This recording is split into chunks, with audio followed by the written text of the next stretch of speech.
Welcome to Domeheads, the only podcast about the hit video game Angels of Dome. Now, for the uninitiated, Angels of Dome is a video game where you push people off buildings, and that's the goal of the game. So, why don't we just jump right in? Why don't we talk about the very first published level of Angels of Dome?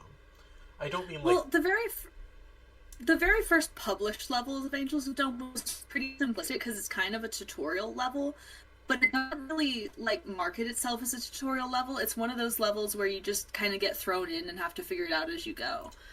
So this one you're just put on the roof of a skyscraper, and there's a couple people there standing near the edge, and you just have to walk over and push them off. It's that simple. But you see, It's that simple. I feel like the depth of it doesn't come from, how your average player is going to experience it. Because really, if you look around, they've put quite a lot of work into the environment, and you'll notice they actually left several objects on the roof that you can throw at them to actually push them off. So you can kind of see the work they put into the physics building, the physics engine. My personal favorite of the objects that they left there was the watermelon, because when you throw it, if it hits them and it goes off the building with them, it splats on the ground, and you can actually see the watermelon on the ground, splatted like that. Yeah.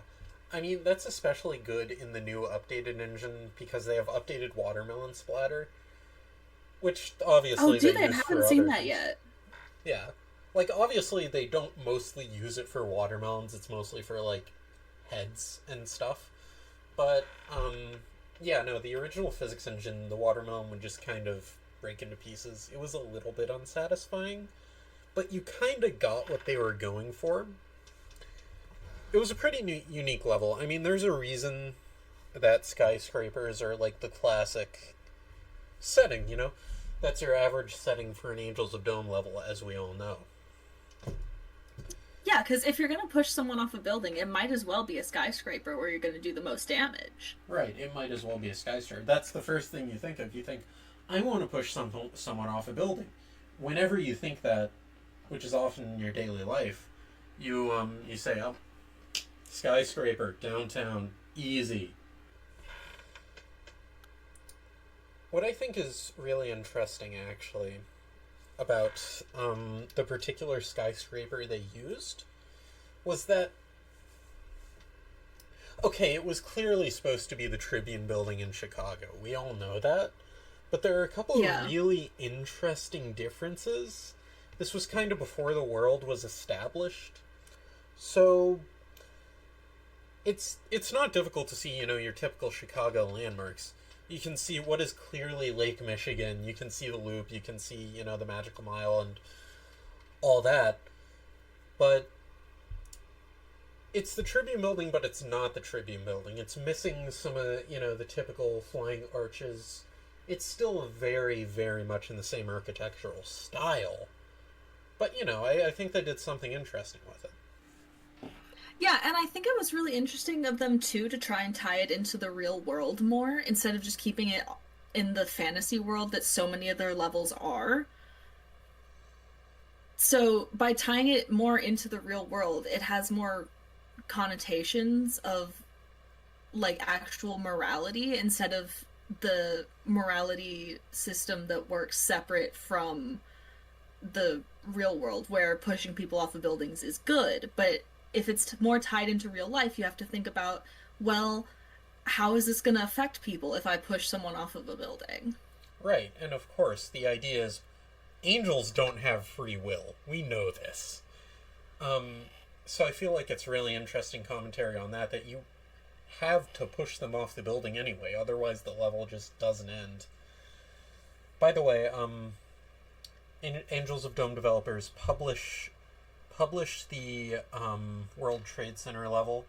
I know it exists. We all know it exists. Fucking publish it already. It's been, 24 years? Get to it. Yeah, I think we all really want to see that level. Because what I've heard about it, and I mean, I haven't played it because no one's played it, but what I've heard about it is that you have to actually push people off of the building, to save their lives while the towers are going down. Yeah. It's see, I think it would be really interesting, and it was just smothered during the Bush years because obviously no one wants to bet on that. It's kind of fucked up. It kind of ties into the whole, you know, how the Dixie Chicks' career ended. Um, Kind of a lack of like ability to take risks during the Bush era in art, and I think it's really sad that such an early Angels of Dome level with so many ideas because we'll never know what that could have developed into in the intervening 2 decades. Yeah, and as we all know, Angels of Dome started in early in the year 2000.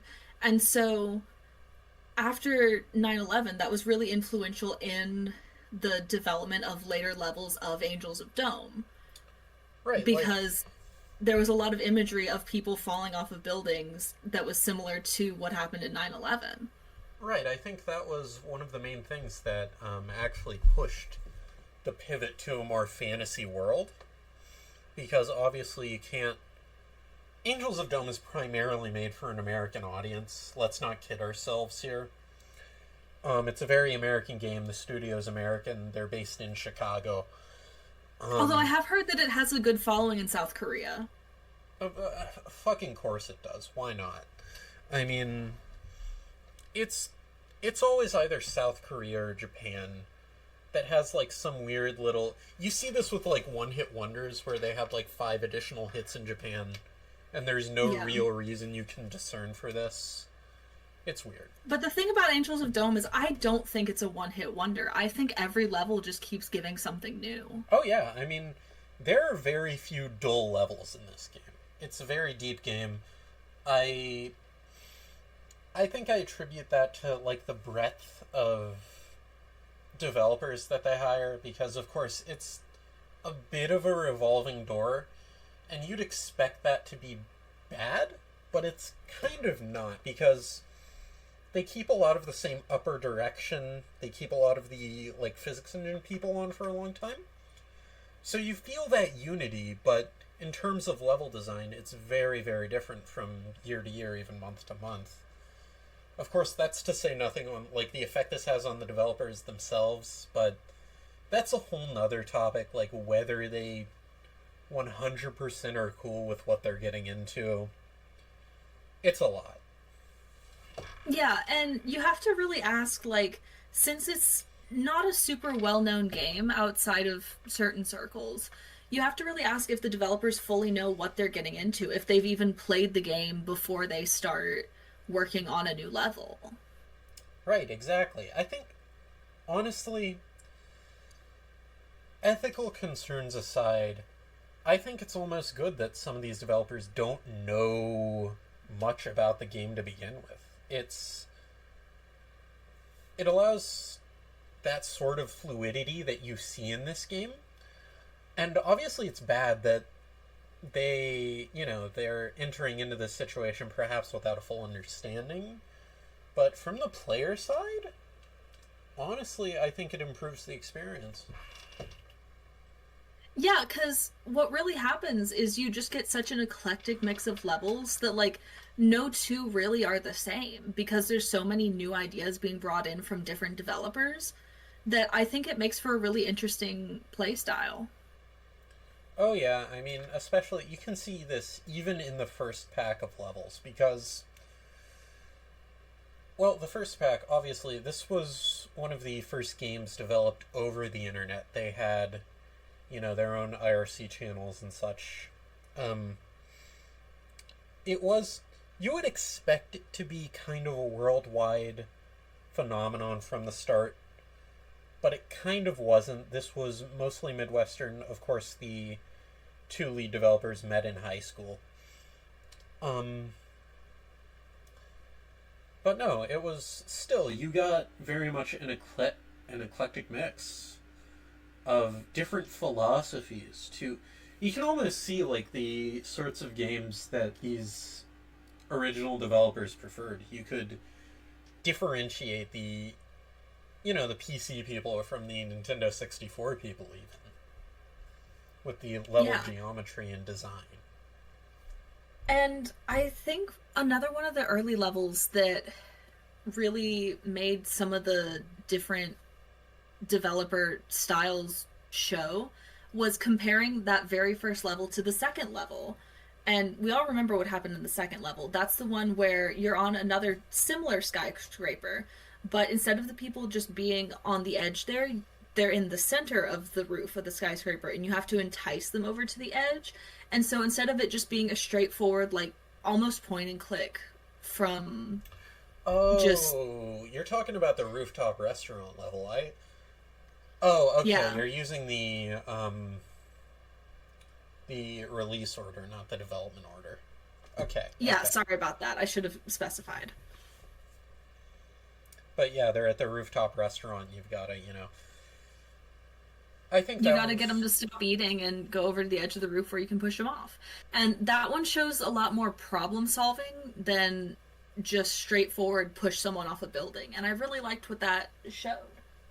Oh yeah, I think especially it was a really clever way to showcase the physics engine early on because, well, of course you had all these different types of food and they all splattered and like moved in different ways.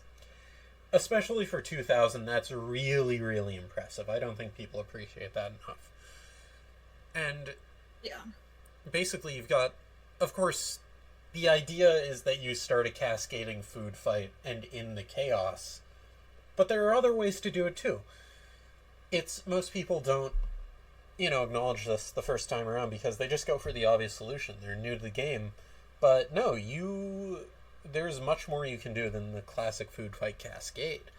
You I mean, can my favorite solution to it was always to pretend that there was something going on down on the ground level. Like, I would usually pretend that there was like a parade passing by, and I would get everyone to come to the edge of the building to see the parade, and then I would push them off the building. Oh, yeah. You know what I would do is I would like move people's tables a little bit while they're in the bathroom, like towards the Mm. ledge. It's I've never played that way before. I should try that yeah, sometime. it's a bit you can get a lot further than you kind of probably should be able to get because you're kind of cheesing the AI. But it's really funny to just watch them get onto the table. And then you just push them off. You pick up the chair and you dump them off the side. It's great. Yeah. So, It's. was there any other levels you wanted to discuss today? I think.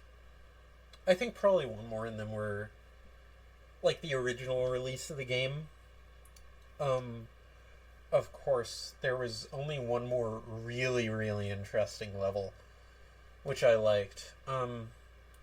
Well, there were kind of two, but Yeah, I was thinking there were two. My personal favorite of the two I was thinking of was it was similar to the rooftop restaurant. This one was where there were a couple kids on the roof. And this one wasn't a skyscraper. This was like a schoolhouse. And there were some kids on the roof and they had balloons. And you had to get the balloons to float off the edge of the building so that the kids would want to jump after them since they were little kids. of course, and you had to because of course if you take too long, like the parents find them on the roof and it's a whole thing.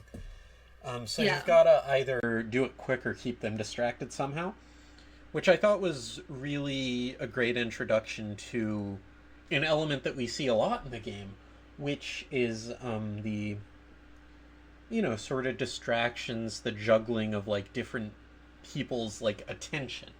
That's a big theme in this game is attention, because Hmm. well, your average person isn't just going to walk off the roof or near the edge. You've got to kind of distract them so they don't 100% notice they're doing it. And I think this was a really good introduction to that. Obviously, easier because it was, small children. Yeah. But yeah, it's always interesting to see how they bring how you can divert people's attention into that game. Oh, yeah, it's my favorite one. And again, this is kind of fucking with, like, the early AI. We gotta remember this was 2000.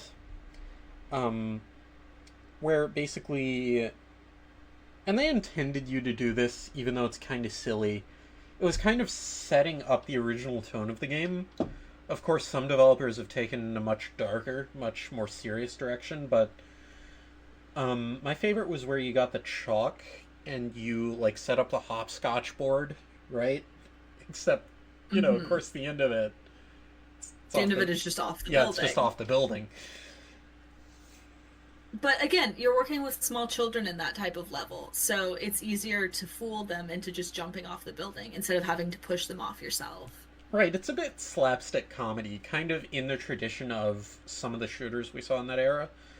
I mean, slapstick slash shock, sort of Duke Nukem Postal type shit. Um, this is actually are we keeping this appropriate for children? Is this a PG-13 podcast? I mean, I don't think that most of the time kids are playing this game anymore. Maybe they were at the start of the game, but at this point, it's the audience has grown with the game. That's true, especially because the console releases have kind of fallen by the wayside. Maybe during like the Yeah. DS era you had kind of an uptick. But yeah, we're gonna say this is a PG-13 podcast at least. Um and the other level, the construction level where you were at the Oh, construction yeah. site. Even this was kind of dated because it was, well, of course it was supposed to be in Ohio, and there's like imagine building a new skyscraper in Ohio these days. Even in 2000 it was a little bit.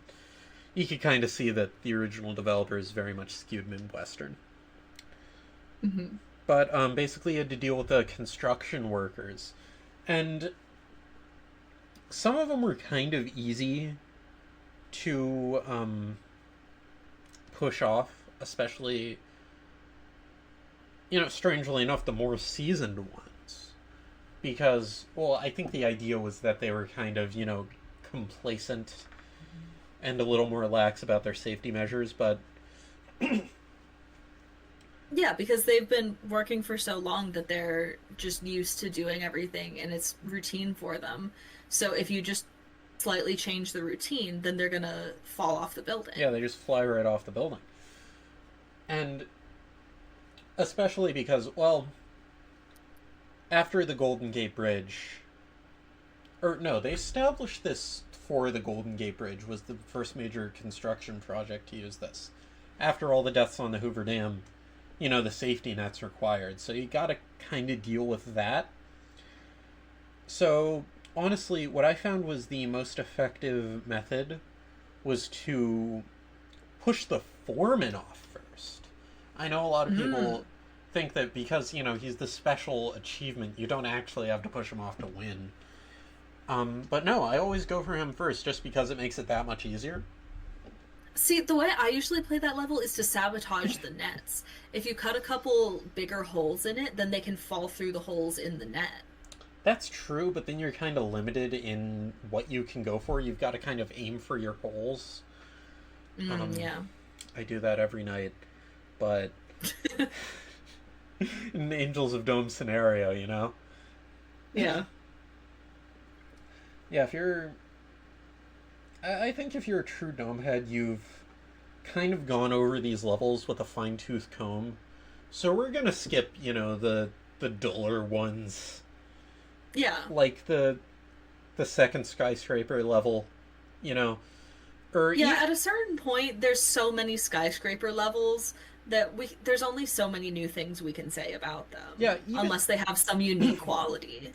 even like the Empire State level, the whole draw was just, oh look, famous building, right? Yeah. There's not much There to say wasn't about it. actually much interesting gameplay there. No, it was just the faux tribune again, basically. But yeah, I think it's really, really great how they managed to get in such a sophisticated physics engine even before Valve's Source engine. There's been a lot of speculation. That's the word. There's been a lot of speculation on the relationship between those two, but honestly, I don't see it. Well, I mean,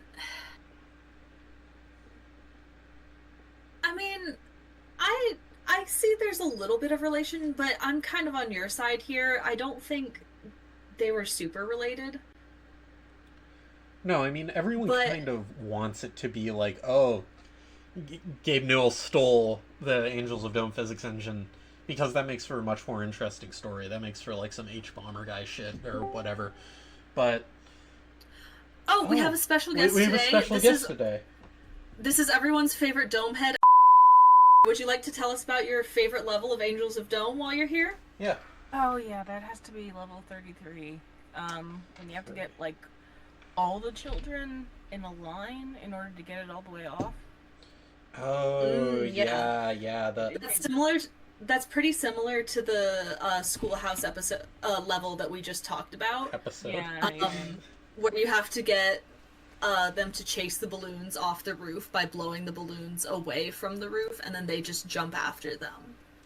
Yeah.